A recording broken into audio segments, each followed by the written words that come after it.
সমস্যা। আচ্ছা বুঝতে পারছেন? এই পাটার সমস্যা, যদি দয়াবান ব্যক্তি থাকেন আমাকে আপনারা। আপনি কি করতে চান? মানে আপনি ভিক্ষা করতেছেন, এখন এই ভিক্ষা বাদ দিয়ে কি করতে চাচ্ছেন? ভিক্ষা ভিক্ষা বাদ দিয়ে আমি একটা মানে পানির দোকান করব। আমার নাম মাহমুদ হাসান, আমি একজন পেইন্টার। আমি লেখাপড়া করেছি ইন্টারমিডিয়েট পর্যন্ত। রঙের কাজ করতাম, তিনতলা থেকে পড়ে গেছি। পড়ে গিয়ে আমার এই পাটা ভেঙে অবাস হয়ে গেছে।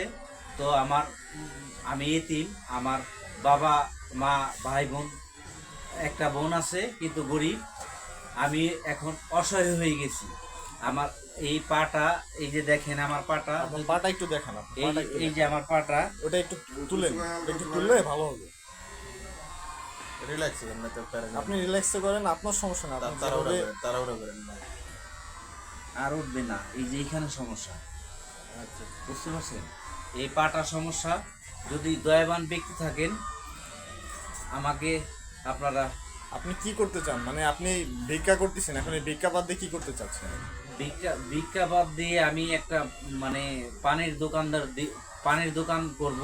ধরেন পাঁচ আপনাকে পাঁচ- যদি 3-4 হাজার টাকা দিয়ে একজন সাহায্য করে, আপনি এই টাকা দিয়ে কি করতে চাচ্ছেন? আমি ওই যে একটা ট্রে কিনে সিগারেট পান আর ওই যে বিক্রি করব, সিগারেট পান বিক্রি করব আমি। আপনি চাচ্ছেন যে আপনি এই ভিক্ষা ব্যবসা বাদ দিয়ে, আপনাকে যদি কেউ 3-4 হাজার টাকা দিয়ে হেল্প করে, আপনি এই ভিক্ষা ব্যবসা বাদ দিয়ে হ্যাঁ হ্যাঁ পানের দোকান, পান সিগারেট বিক্রি করবেন, তাই তো? হ্যাঁ হ্যাঁ, কান্দে করে পান সিগারেট হিটে বিক্রি করব। ছোটখাটো একটা ব্যবসা। আপনারা তাই করেন। আমি পানের বিজনেস করব, পান সিগারেট বিক্রি করব। আমি আর ভিক্ষা করব না। ভিক্ষা করা লজ্জাজনক।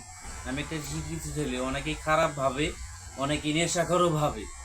তো দয়া করে আমাকে হেল্প করেন আপনারা, যদি দয়াবান ব্যক্তি থাকেন।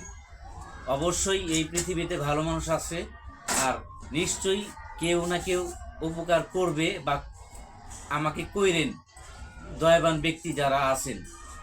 এইটুকু আমার বক্তব্য। আমি কথা বলতে পারতেছি না, আমার শরীরটা ভালো না, তো আমি সাজিয়ে গুজে কথা বলতে পারলাম না। আমাকে পারলে ক্ষমা করে দিন কথায় ভুল বললে। আসসালামু আলাইকুম।